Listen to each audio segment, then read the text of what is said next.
观众朋友你好，我是吴国正，欢迎收看今日10月11日公视台语台下晡新闻。咱赶紧来关心上要紧的几项新闻事件。休假第2日早起，国道1号有的路站加减有塌，5号高速公路上北极线拍算下晡车道会较密。屏东县主办国庆烟火，隆重放超过16000趴，头尾42分钟，嘛吸引32万的人客去到现场欣赏。针对蔡英文总统国庆谈话，中国国台办讲，民进党若要对敌是行无出路，望台湾独立更加是绝路。休假第2日早起，国道1号有的路站加减有塌，总是交通部高速公路局表示讲，偌济车驶去到国道顶头，也伫咧按算在内，比较普通时，车流量是有加4成。5号的高速公路上北极线，拍算下晡车道会开始较密。国庆连假第2天，真侪民众趁天气好出去耍，国道依然是车真多。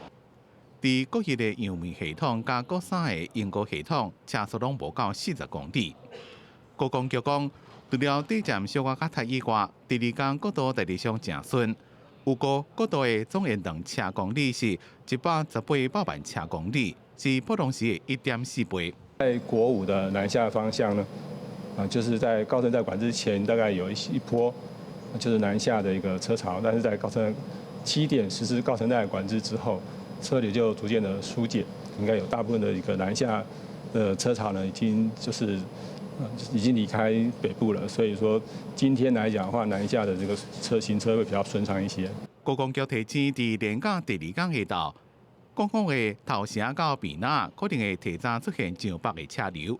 提醒民众爱避开尖峰的时段，若每拄到连假，国道就塌甲真严重。有交通学者就认为，台湾国道使用会应路人需求大过车道的供应，所以连假塞车的问题是真歹解决。你2公里一个匝道，2公里一个匝道，当需求远大于供给的时候，你匝道又那么多，然后一回堵回来，就整条路就塞住了。国公局估计，上北的车流伫个礼拜上多。连续假期国道收费是采取单一费率，拜5、拜6透早0点到5点暂停收费，礼拜4自透早下2到早起10点暂停收费。记者综合报道。屏东县主办国庆的烟火，隆重传超过16000趴出来放，头尾42分钟，佮配合国立台湾交响乐团的演奏。昨暗虽然是落大雨，不过嘛吸引32万的人客去到现场欣赏。虽然屏东和平公园昨尾暗时阵落雨，尾后有较细，伫8点准时开始放国庆烟火，观光家家烟火，互天顶变作云河。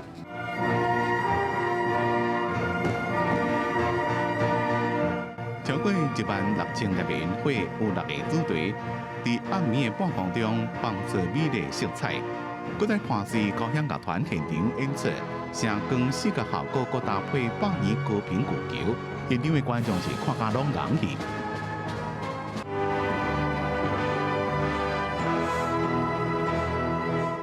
过了12年，屏东再一遍举办国庆烟火，隆重放了42分钟，创下史上时间上长的国庆烟火。另外，第1遍现场有交响乐团配合演出的双纪录。总统蔡英文也自头看到尾。我们选在这个热情的屏东办理我们国庆的烟火晚会，代表呢我们对整个我们台湾南部发展的重视，也代表我们对潘孟安县长的执政的肯定。我相信今天大家看完之后，一定会再有一次我屏东我骄傲的感觉。根据屏东县政府的统计，今年国庆烟火吸引32万6000人次到现场。记者综合报道。昨蔡英文总统国庆的谈话，中国国台办早起是讲，民进党若要对敌，会行无出路，望台湾独立更加是绝路。行政院苏清昌院长对蔡总统的谈话是表示肯定甲赞成，不过伊嘛带一句讲。若比较中国国民党，也是韩国瑜市长要守护台湾的主权，行的都无法度。双十国庆，总统蔡英文发表讲话，表明拒绝一国两制，加强发明国台湾是社会上大共识。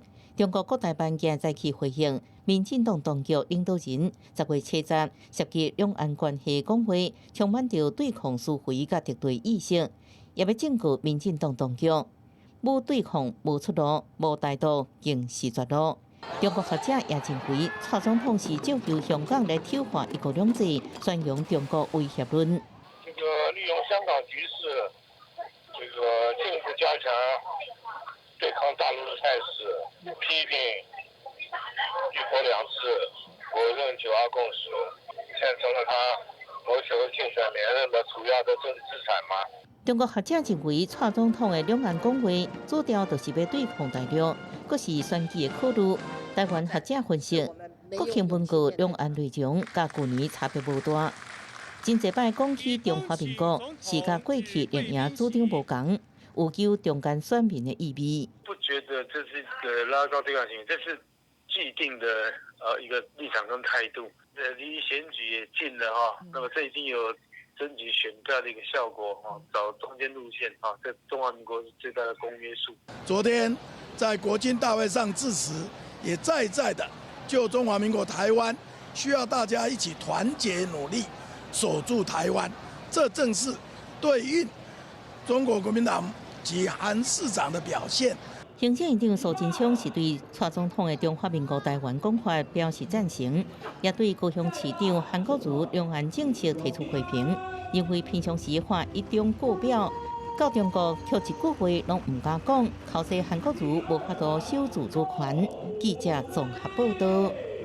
顶日有消息表讲，韩国瑜市长后礼拜就会开始请假3月日，通要专心拼总统局。即马韩国瑜办公室的副执行长谢良介和发言人叶元之讲法又阁无相像。叶元之是讲韩国瑜确实有影要请假，不过正确的时间也未定案。拼2020大选，高雄市长韩国瑜红团处将伫国庆连假了后，请假3个月拍选战。韩国瑜竞选办公室副执行长谢良介表示，日期可能选伫16、17号开始。也毋过，韩办发言人叶元之早起接受访问，承认韩国瑜确实要请假拍选战，也毋过还未确定时间。是以近办发布的为准啊。那现在一直没有公布原因，是因为那个时间还没有确定啊。但是因为在联系过程当中，可能就有一些人把那个消息不小心讲出去了。是谢龙介吗？我没有特别指谁啊，因为现在外面的消息满天飞啦。对早上的口误小弟抱歉啊，是要报告19号、20号，韩国瑜会到台南来跟6位候选人成立联合竞选总部。韩电也回应无强调，面对媒体提问，到底是啥物人对外走漏消息？叶元之一概回应无清楚，唔知影。只透露内部有开会有讨论过，党部甲经办拢有加入。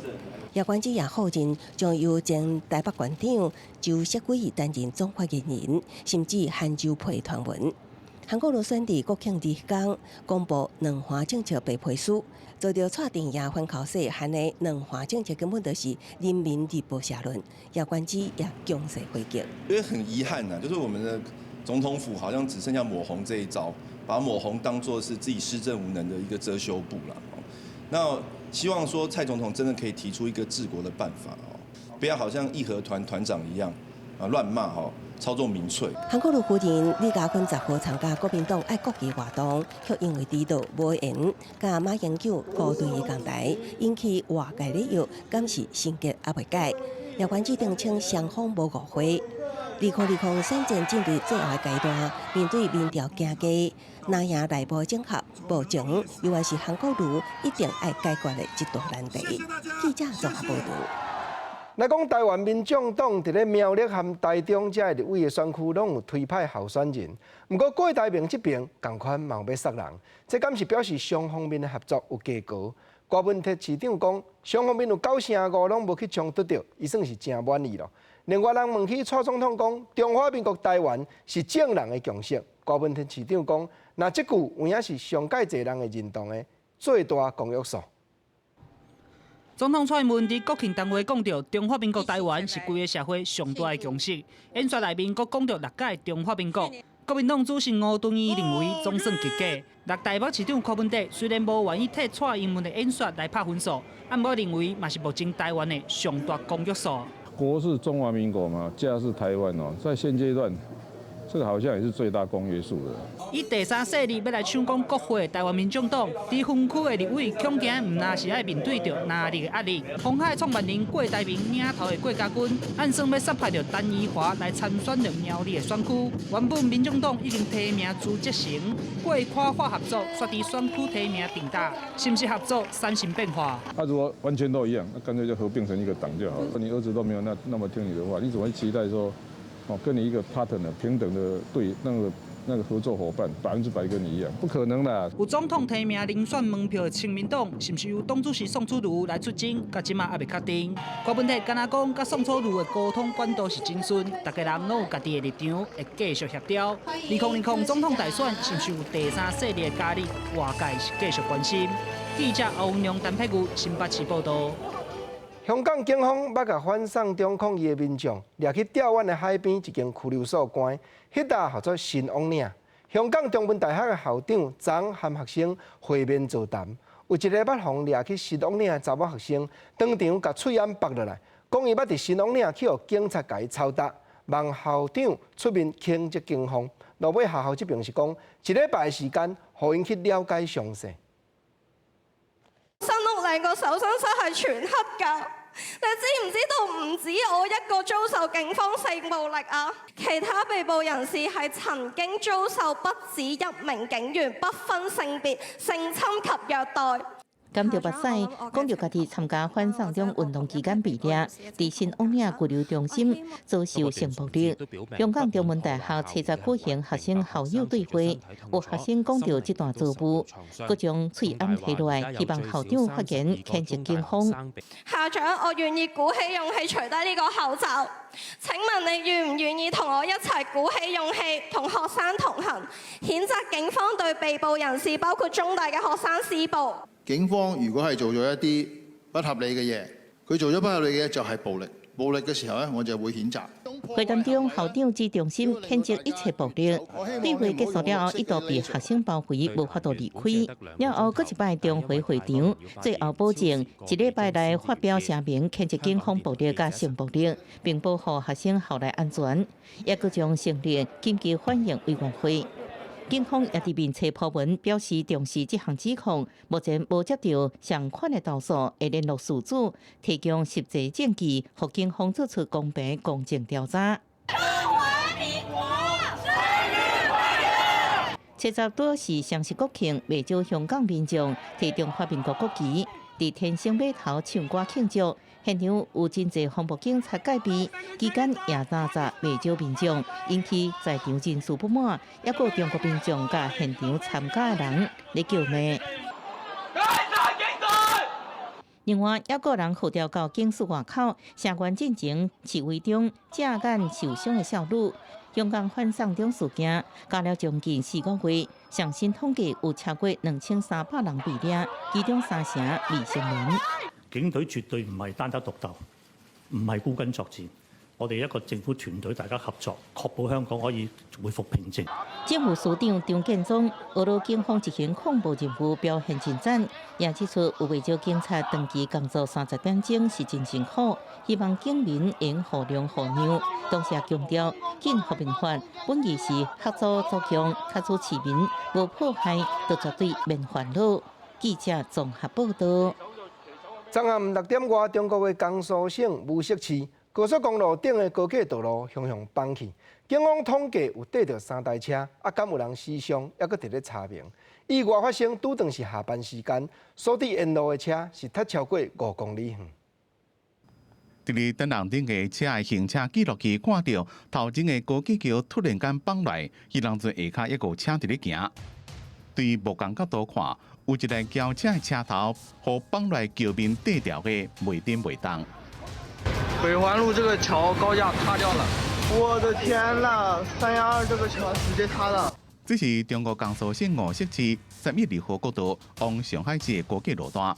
7日暗6點10分左右，有一段突然間崩來。經過現場嘅初步勘查，橋口有3台小型車被對調嘅，其中1台是停喺路邊，車內無人。無錫交通廣播官方微博發布消息，受到這件事故影響，往上海方向嘅車是踢了5公里。這個个大货车。有民众发现桥边上有一台加长货车，载有超过100吨以上的钢材，怀疑是造成事故的原因。代志发生了，救援单位随赶到现场抢救，验过原因加伤亡情形，官方也无发布。记者综合报道。受到哈吉比斯风台外围气流的影响，气象局发布台湾北部、东北部、恒春半岛，还有马祖这边，拢有大影的警报。透早6点外，台东富港渔港遮就起一阵大影，拍过暴旱。结果煞甲3个咧等坐船要过绿岛的查某人客，陷一落拖落水底，加载救起来。11早起6点外，富港渔港突然间有一阵大影，拍过暴旱。迄当阵一连要坐船去绿岛的游客拄好行过，船顶的风浪化光紧走，要求人被影拍海。有3名女性游客浮海。船公司人员也有海巡人员赶紧救人，把浮海民众拢总救起来。3名民众，当时有点不知所措啦，因为2个朋友在下面啦，然后还好就是有人就是在旁边赶快就救上来。迄当阵有一台轿车停伫咧暴旱边，挡风玻璃互影更加破去，车顶也冒去。这类的事情应该是怎么样去防止说，就是不要让有民众在这样危险的去做搭船的这个动作。因为港区里面的涌浪比较大，那在原本登船的地方因为上下旅客恐怕会有一些危安因素，所以说他们把船比较停在那个涌浪比较不强的地方。沿海游客讲，换所在坐船也无较安全，虽然无造成重大伤亡，但不希望会当检讨港口的安全。气象局目前继续对贵人北海岸、东半部、恒春半岛沿海，还有马祖发布长警的警报，民众若去这关所在要特别注意。记者综合报道。昨下晡，南投南港工业区的宽伟实业公司3个工人，伫咧20公尺悬的半空中咧作业的时，对吊车的拿顶摔落来，拢总不幸过往。早起检察官去到殡仪馆上验，嘛将姓廖的这个吊车司机移送南投地检署，审问了后以50万交保。发生20号下昼1点外，南港工业区环卫实业的工安意外，上午检方到殡仪馆来上验，死者家属表情非常的哀伤。细里的死亡工人家属表示，希望会用厘清代志的真相。伊自细汉就拢做这啊啦，嘛真老豆嘛是真迄落啦。讲若代志拄着吼，每一部分大家拢莫推去，该当爱负责，该当爱安怎嘛就安怎做。3名工人当时是进行防水的工程，坐着由吊车吊起的吊拿到20公尺悬的所在来作业，怀疑是操作的死角以及通顺无好，吊拿去弄着更紧了变过。3名工人烧落涂骹死亡。上午3名工人的业主嘛到殡仪馆来关心，同时配合检方的调查。昨天是不是你带他们去的？没有，我没有在现场。亲像紫色上衣这名男子是10号这个公安意外逃过死劫的人，当时吊拿无下到当时在死的人，敢若伊一个人爬楼梯。发生公安意外的这间营造公司是一中华园林，成立超过20年，员工真侪拢是中华本地人。发生代志这天是姓廖的吊车司机甲4名员工做伙去工作地。59岁姓杨的工人，63岁姓柯的工人，55岁姓李的工人，是咧坐吊拿起的时阵发生意外。检方接落来嘛会搁转去公安发生的现场来进一步厘清案情，无排除以过失致死的罪来侦办。记者综合报道。顶日咱有报讲，卫生福利部食品药物管理署发现有7万几件无合法的骨钉、骨板，已经销入去到病院。打到民间团体咧批评讲，敢若堆去到病院，到底安伫倒一寡患者身躯顶，煞无底去堆装。食药署这边是讲，这部医疗器材管理法是当伫咧立法院审查，若通过者，别日这医疗材料何去何从，都有明确的管理的制度。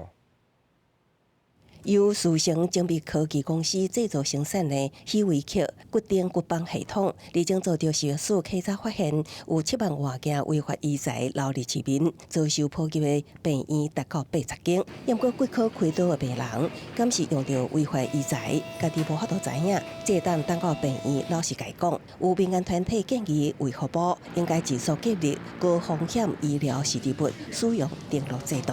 用进去以后，到底后面的影响是什么？有效到什么程度？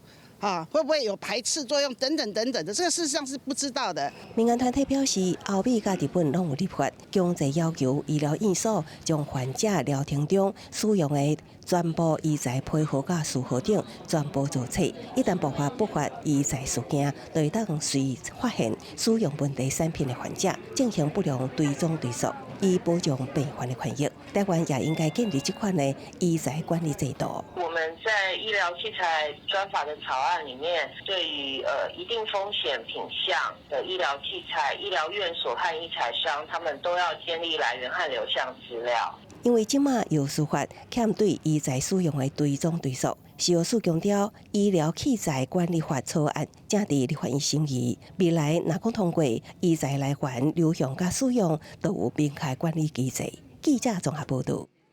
双十假期头一日，小琉球就超过13000人行脚到，大陆民众发现讲，竟然有人闯落水底偷望海龟，安尼就已经犯着野生动物保护法。海巡人员接到检举嘛，即时赶到位，正是掠到这个外国人客移送法办，价格会当罚到30万。海巡人员用走的到小琉球美银洞的海边啊，问边啊当地休困的外国游客，并且决定要将因带走。当时是10号下晡3点外，1点钟之前，这群游客内底一名14岁青少年，和当地民众协调落水望海龟。海巡看到网络文章赶来现场，果然掠到人。发现民众于网络社群发布一则小琉球美人洞有潜水客骚扰海龟情事，随即展开调查，并于下午3点5分时于美人洞沙滩发现骚扰海龟之男子。本案骚扰海龟之行为已违反野生动物保护法。一个人因为违反野生动物保护法，被带离开小琉球，移送屏东法院侦办，同当会使判1年有期徒刑，罚6万块以上30万以下的罚金。而且海巡这件查案速度紧，就是因为4天连假，小琉球第一天已经来超过13000人，必须爱加强巡逻，预防乱抢。从民宿端好好的做管理，或许还稍微可以控制吧。不能控制的少数，但是民宿端没有做管理的话，要掌控游客其实不容易。风景地点真侪人，较无人知影的地点嘛有游客。当地民众看到偏僻海边啊，煞停几排机车，真烦恼游客四界乌白搭破坏生态。希望政府未来爱赶紧进行民宿业者的教育，才会使有人来选择游客。记者王家全面赵权屏东报道。生活的报马啊，高雄一个男性今年60，下嘴唇发一粒条仔籽袂细粒。放尿果然会加火，去互医生检查落去，才断定讲已经是腰子癌的末期。下嘴唇迄粒毋是条仔籽，是癌细胞转移所致。因为腰子癌早期是拢袂产生什么款症头，医生就提醒讲，咱上好就爱定期健康检查，才通量早发现。下嘴唇熊熊一粒大条啊，互高雄这名男子感觉真奇怪。新光高医求诊，互医师亲自检查，才知影这个大条啊，其实是癌来转移到伊的面所造成。我们的病理报告告诉我们说，这颗肿瘤其实是嘴唇的这颗东西其实是从肾脏癌转移过来的。那在全世界文献上面，这样的一个转移的一个部分是非常罕见的。医生讲，这种状况是非常罕得看。虽然伊积极咧接受着治疗，毋过也是因为癌细胞转移最后死亡。嘛，提醒民众，若是面甲身体有状况，是一定要注意。追根溯源，看看他其他一些伴随的症状是怎么样。那刚刚讲，其实这位伯伯他最主要还是以血尿为主啦。来医生唔得，咱确定咱一般的人免会知。民众讲为着健康，拢要定期检查，毋过面的条啊，有当时啊，确实是容易轻忽。医师嘛建议，伫咧定期检查的时阵，爱加这个腹部超音波检查，才会当提早来发现到着肾脏癌。若是一旦发现家己有放尿有血的状况，更加爱赶紧去看医生。记者王刘婷、陈显坤高雄报道。中华邮政公司已经检出南北二路有6位，较有下改装做社会主体的旧邮局。现此时当咧委托各地方政府整修楼仔厝内底，才落去协助人。其中苗栗后人这片邮局办理的速度上介紧，打算明年秋天就会当正式开始运用。厝价回稳速度真慢，想要住一间好厝是真无简单，尤其是少年人、上班族想要买厝是难上加难。房价很高，应该有超过一半都会拿去花一些有的没的。很难存到什么钱了。普遍都环境都很低薪，所以然后消费也很高，所以如果要在台北买房子，我觉得蛮不容易。中华邮政公司资产活化除了导致长照以外，也配合政府参加社会主体，选出台北淡水邮局、台北大学邮局、台中淡江邮政训练基地、高雄林恒邮局、苗栗后龙邮局等6个直辖区社会主体邮局。中华邮政表示，这要做回社会主体邮局，大部分是新起，各利用寄出来空间规划社会主体，各交由地方政府完成内部装修了后，再进行出租。其中苗栗后龙邮局进度上紧，明年第3季就应启用。台北大学邮局目前正在申請建造当中，邮局寄出空間有個應提供20戶社會主體。刚好这几个点呢，都是刚好有结余的空间，有的是在规划当中，有的是正在兴建，那刚好可以配合内政部的社会住宅的需求，所提供出来。中华邮政初估这6个邮局改回社会主体了后，差不多应提供106户。另外租金部分，伊伫兼顾成本甲内政部期待去做计算考虑，佮依照现行相关规范来定出申请的标准。记者综合报道。嘉义县现主是有124间国校，因为现代人囝生少，学生较无100个，就一半62间。现此时有家长咧反映讲，是毋是有会当2-3间夹做一间？嘉义县教育处是讲，这站一来爱考虑砖头和学校的人口数，另外嘛爱评估社区和交通种种，但考虑就要慎重。社区的长辈甲学生做伙透过活动来学习。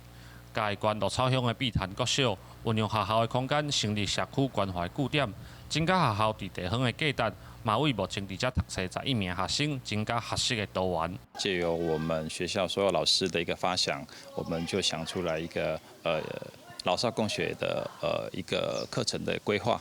像碧潭国小这种学生人数伫100人以下的学校，嘉义县总共有62间。面对因为少子化产生的教育资源甲教育竞争力培养的问题，各间学校拢有咧想办法，但是嘛有社区甲家长来向县政府反映，希望小学校嘛有合并的可能。从社区、从地方上，他们有认为说，真的学校的人数已经小到一定的一个规模的时候，真的是对这个每个学校都不是一个非常有利的，而且是这个竞争力的下滑的情况下，也已经主动要求我们县市主管机关来正视这个问题。社区它其实是比较关切的是说，对于地方文教中心的一个期盼。好，那对于家长来讲是关切的议题，大概就是说小孩子有没有受到好的一个教育。教育处表示，小学校的合并袂简单就来执行，会考虑到学校边仔的人口数、交通环境、学生人数等等各种条件，嘛会思考学校伫地方所创造的价值。目前佫伫咧收集相关的资料，希望会因为学生创造一个同好的就学环境。记者林伟仁嘉义报道。双十节暗时，毋但屏东有国庆的烟火，高雄三南区的木子李这个庄头嘛咧举办真特别的花火节。庄内民众讲，就是要为出外的子弟笑一逝，倒转来故乡的路。嘛为30冬来已经真稀微的庄仔内，点到重新振作的力量。点亮木子，欢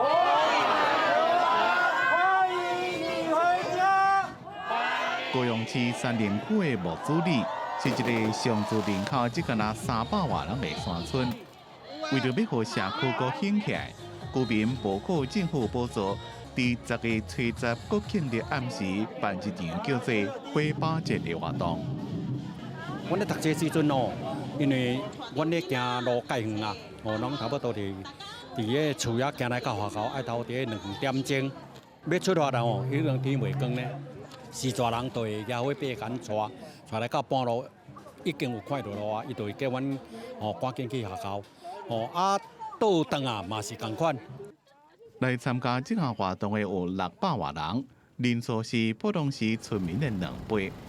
无论是大人囡仔，大家做伙行伫咧愈行愈暗的山路时阵，心内拢袂惊，真当是真感动。看到社区完全从50年前的事情能发掘这个故事，我真的很感动。所以今天参与的时候，看到那么多人进来是更感动，因为木子的故事要木子的人自己去挖掘。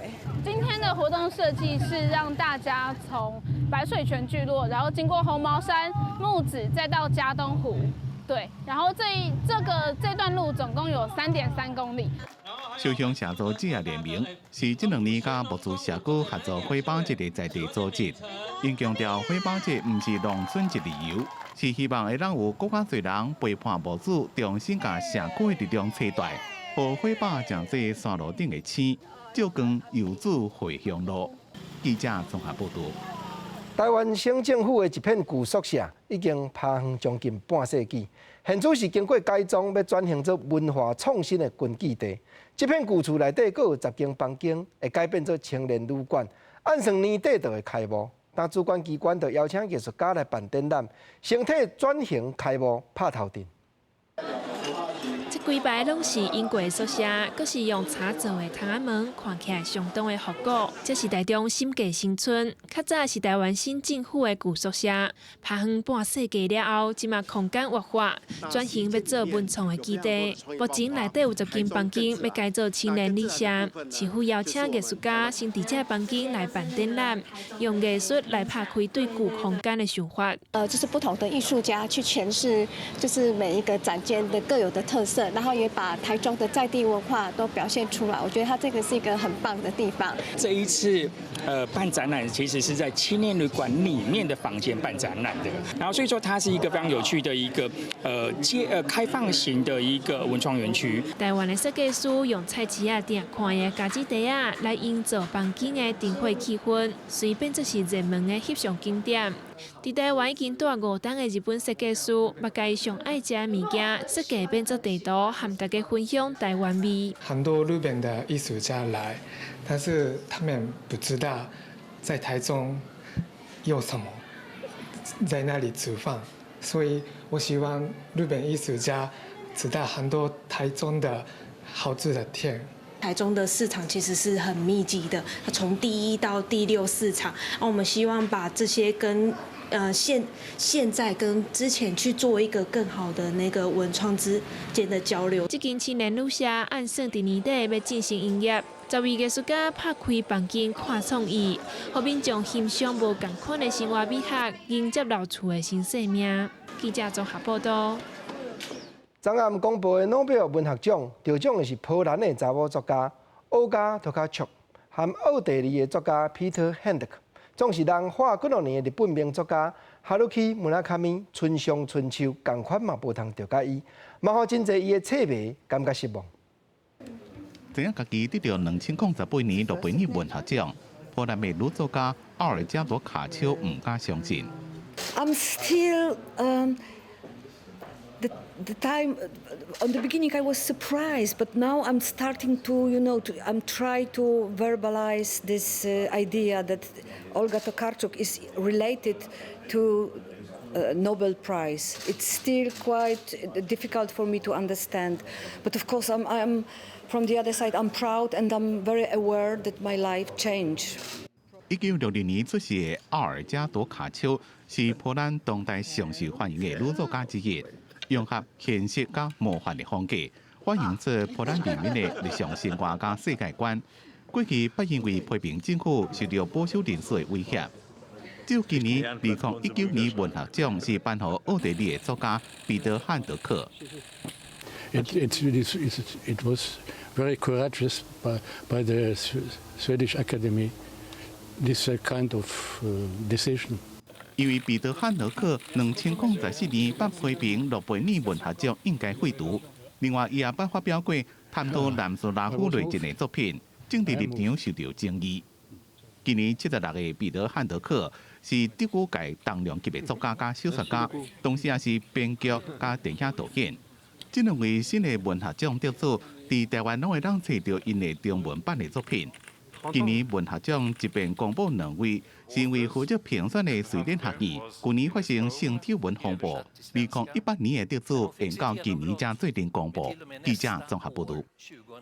台湾的艺术水阁好，国情解说2句话，互你做参考。诺贝尔文学奖，逐年人都在喊，讲谁会得拄谁会得。事实大家咧摇的，往往拢无准。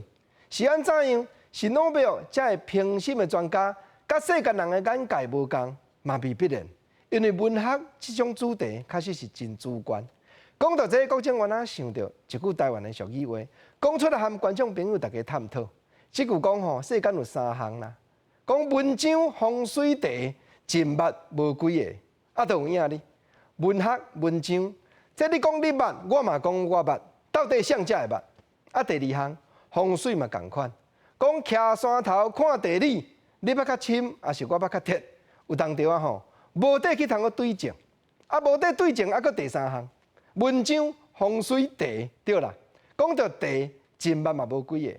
有人讲哦，臭朴茶是茶王之王；有人讲，若要啉好茶，就要啉铁观音，无就要啉乌龙茶。总是一人一说。啊，讲到这，国政也想到讲，确实嘛有迄个囡仔歌。世间百般的文章，百般的文学，上界起因就是囡仔歌，就是咧教囡仔了解世间的道理，了解世间万项的代志。儿童文学，囡仔学会晓斗句，学会晓讲，这囡仔歌内底。形形色色，万事万物，才开始家己原来晓偏心歌，开始会晓做文章，所以毋才讲囡仔歌，真正是百般文学的起头。内底原来有一条囡仔歌咧讲茶，见面对喙，大声讲花金菇来食茶，茶烧烧食金蕉，金蕉冷冷食灵影，灵影爱八壳来食领拔，领拔着转子食一个落喙去。实在真趣味，真好笑。这真简单的道理，咧教囡仔第一讲斗句：花金菇来食茶，茶烧烧食金蕉，金蕉冷冷食灵影，灵影爱八壳，要来食领拔，安尼一直念落去，念无停呢。真侪钟头念的拢无共呢。啊，原因吼无别项啦，就是大人咧教囡仔编这个歌，第一，互囡仔知影讲，你甲看，这八过的花金菇样样八安尼是咧，花金菇来食茶。过来吼，换甲金蕉，金蕉冷冷，过来换甲灵影。啊，那金蕉冷冷要食灵影，讲斗句的尔啦。啊，讲斗句就是互囡仔了解，原来生活中有灵影、有金蕉、有领拔，领拔转子食一个落喙齿，所以你都要注意。这叫做教囡仔世间眼内看到的道理，毋则讲一砖头一砖头，一地头一地头，一种的言语有一种的囡仔歌。台湾。若无梨仔真罕见，你哪会教囡仔唱小毛驴？台湾要哪有得找迄个台湾无的物件要来教囡仔？因为这就违反儿童文学的道理嘛。所以台湾的囡仔念花金菇，念食茶烧烧食金蕉，因就知影讲原来生活中有这个事项。连讲伊就家己会晓编，会晓经过斗句，原来编家己的歌，安尼伊就体会文学的水。你讲有看有影无？啊，讲到斗句，原来民间有一句俗语话，讲东海出灵虾，内山出好茶。有影啦，南投民间者确实就出好茶。好茶毋但好泡好落熬，茶青佫会当制作洗衣精、洗碗精这的清洁用品。民间乡的农会替农产品找出新用途，帮助农民甲地方加增加淡薄仔收入。咱同齐来看卖。南投民间种茶米的面积和产量拢是全国上济。好茶米除了摕来泡茶以外，民间乡农会嘛走出茶米产业的附加价值，亲像是洗衫精、洗碗精等等。这属于讲，较古早就是讲阿嬷洗碗精迄种的啦，这是用到咱山顶上好的茶青哦，来做这洗碗精啥哦。然后茶青在一般就是我们这里的茶青的那个产业，它拿它的叶子，然后来做跟那个优良厂商以最天然的方式、最无毒无化学产品的东西来服务给大众农民。民间乡农会顺环保的趋势，利用在地农产，亲像是茶米、旺来、姜等等，开发相关的生活用品。农会表示，安尼唔乃当发挥农产品上大的使用效益，袂当帮助农民增加收入。记者综合报道。讲到农业，种植的技术嘛一直咧进步。那农机讲究自动化，现代农民连肥料嘛换有机的较健康。云林拿来乡的农会总干事黄国洲，就按家己的木瓜园开始换落矿物质较重的有机材料落去做肥，效果比较农药也无较输。对种的人甲食的人，有影拢加真健康。这有咧小可咧反色啊，阮迄个就安尼慢落来，装下时才去用电刀翕。那内乡雪山红透台湾的木瓜，产季为6月到11月拢有。互人真好奇的是，什么款的方式会当种出别红果顶的木瓜，佫会使互消费者会当安心食，唔惊食到农药。那内乡农会总干事黄国洲，家己就是用甲消费者同款的同理心咧种作，伊大心对家己的园仔用有机资材去种木瓜，甲农业试验所配合交流，也种出一寡感想。配合咱的农业试验所来推动这种非农药防治的这个木瓜的管理，慢慢啊，推了的成就来扩展到很多所有的这个作物。那这样的话，对台湾这一块土地也是相当友善，因为在农药制造过程当中，就产生了很多的污染。要做到全有机种植，唔是3-2天就会当完成的目标。为着互消费者食到健康佮无毒的木瓜，农民甲试验所交流，改用有机肥，还是家己调配天然的药啊，让民众会当食甲健康欢喜。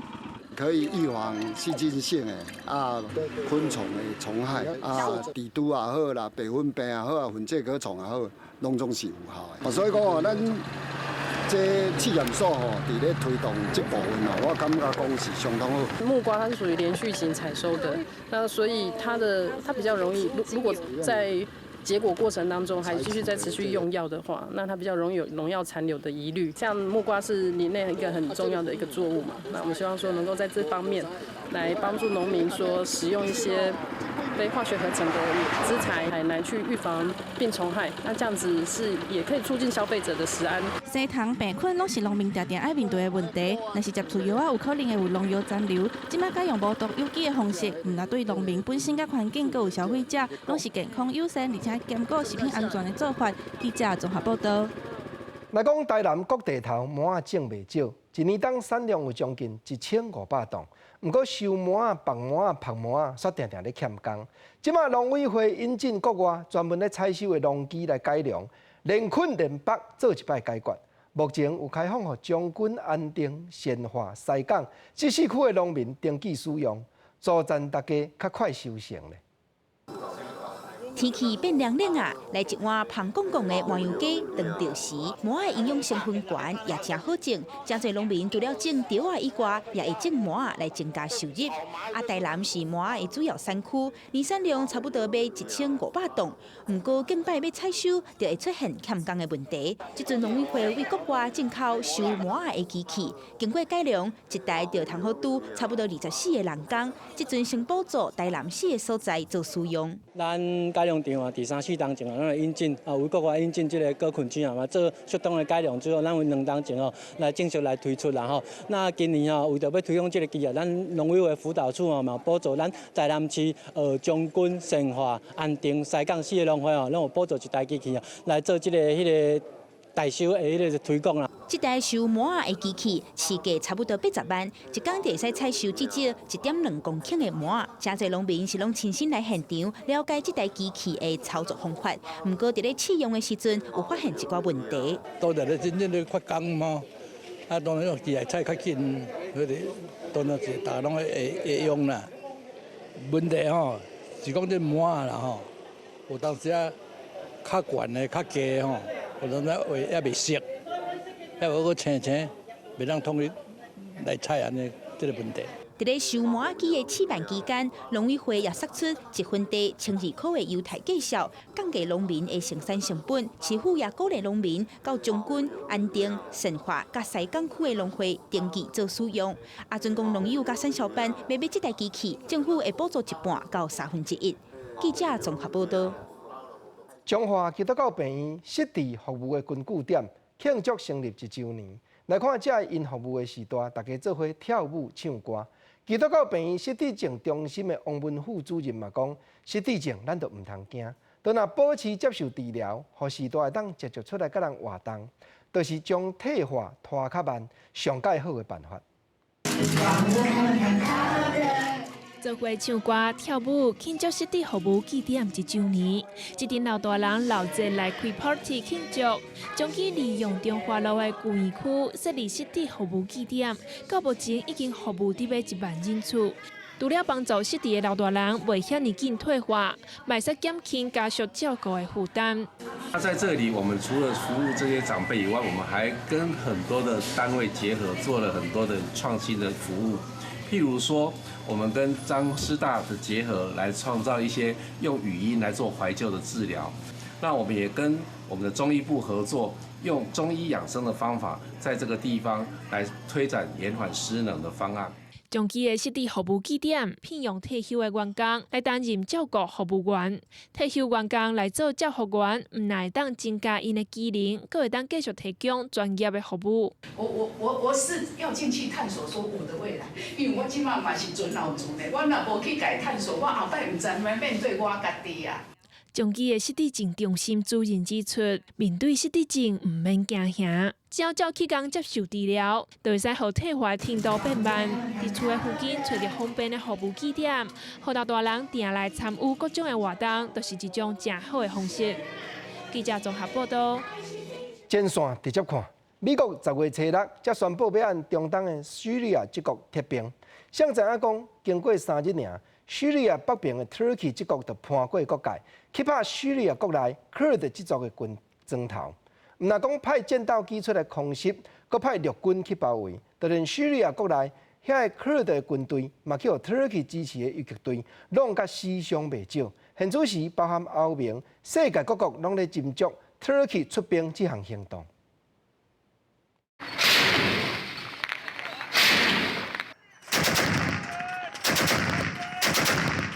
土耳其所支持的自由叙利亚军 FSA 伫一架大批能源加装甲车动机清了，对叙利亚北部边界库德族游击队叙利亚民主军 SDF 发动猛烈的攻势，双方拢乌罗家己的战果。FSA 讲因拍死228名 SDF 的武装人员 ，SDF 是讲已经逼退 FSA 的攻势。叙利亚当地人权观察组织是讲，两边死亡的人数加起来差不多40万人。只有伫咧边界以北的土耳其境内，政府军包围库德族的据点，空中也有战机空袭。交战区域伫咧规岸拢有爆炸的声音，加庆火光也有高烟。土耳其宣布讲，要伫咧边界以南的叙利亚境内建立长480公里、宽30公里的安全区。对地图会当看到，这个安全区就是要减弱库德族为主的 SDF 的地盘。外界担心，原本由 SDF 控管的伊斯兰国恐怖组织的战犯，会借这个机会糟糕死过。同时，交战区域已经有上万名的难民开始逃难。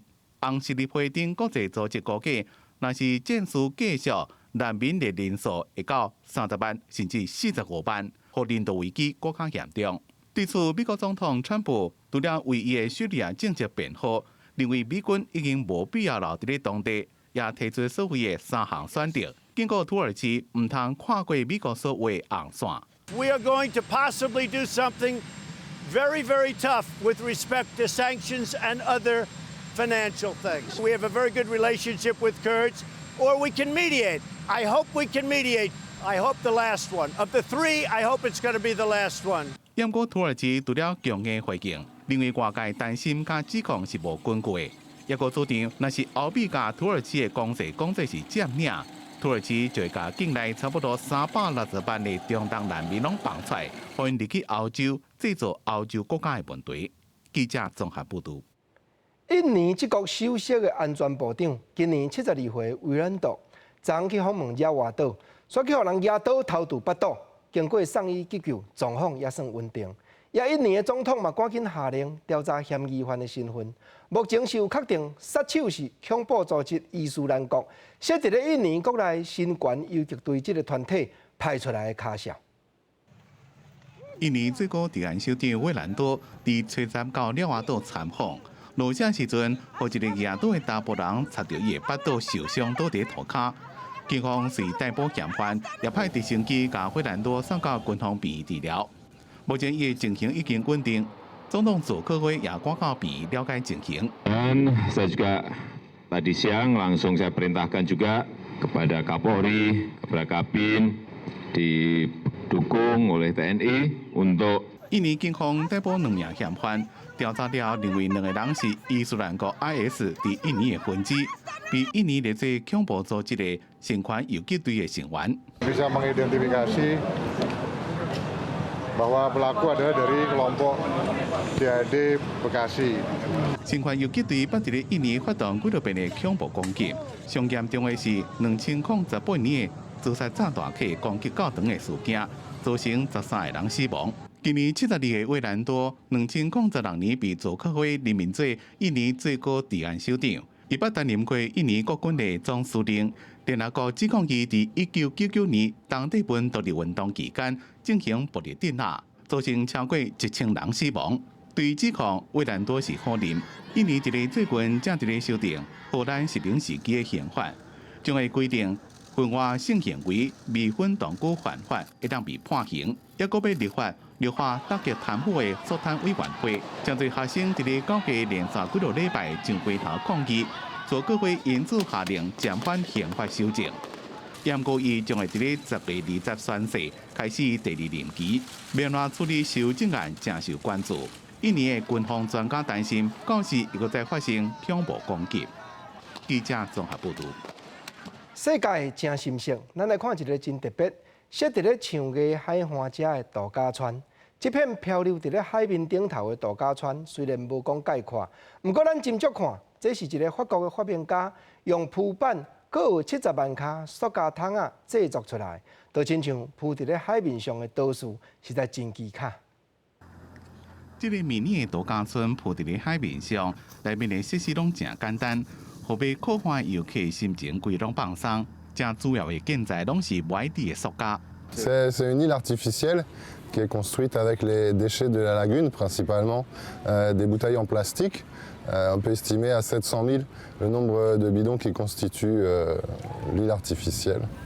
这个岛面积1000平方公尺，顶头有餐厅、困房甲2个游泳池，游客伫咧顶头会当正放松，因为天性太阳能板吸收日头光强硬，水是过入海水来行。你是游客会当坐伫咧阳台看风景，暗时就到餐厅食饭。Non seulement ça apporte un petit plus sur le plan touristique à la ville d'Abidjan, qui après, à côté des grands hôtels comme Sofitel, Hôtel Ivoire, il fallait trouver un truc aussi original, comme l'île flottante. Et aujourd'hui, elle est devenue l'attraction touristique de la ville d'Abidjan.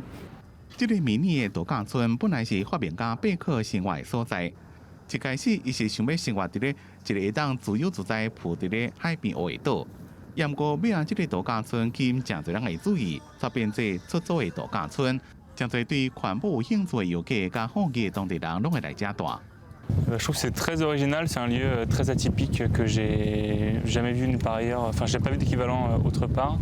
Je pense que c'est une très belle idée de donner une seconde vie au plastique comme ça et d'en faire une sorte de petite prouesse technique. J'aime beaucoup cet endroit et je pense qu'il mérite d'être connu.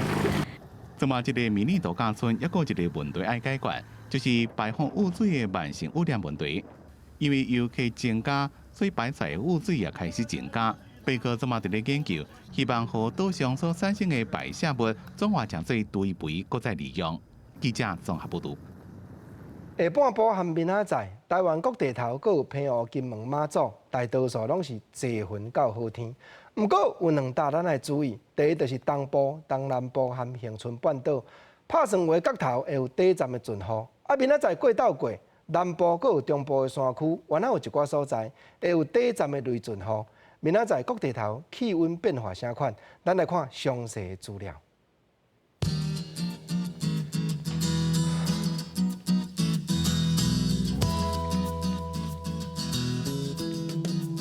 北部25度到31度，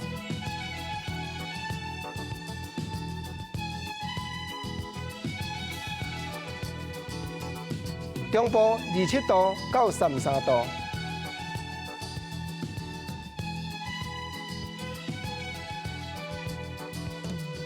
南部25度到33度，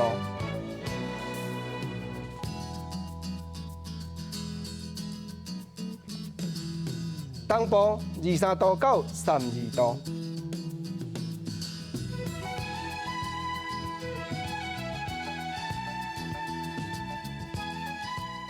大事讲国政，小事讲生活。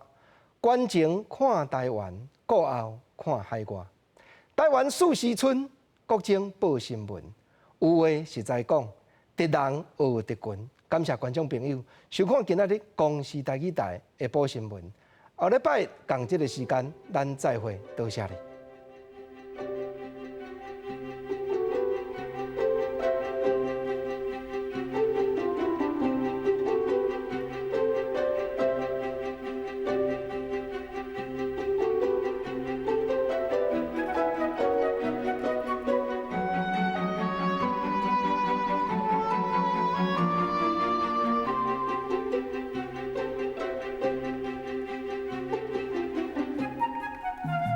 Thank you.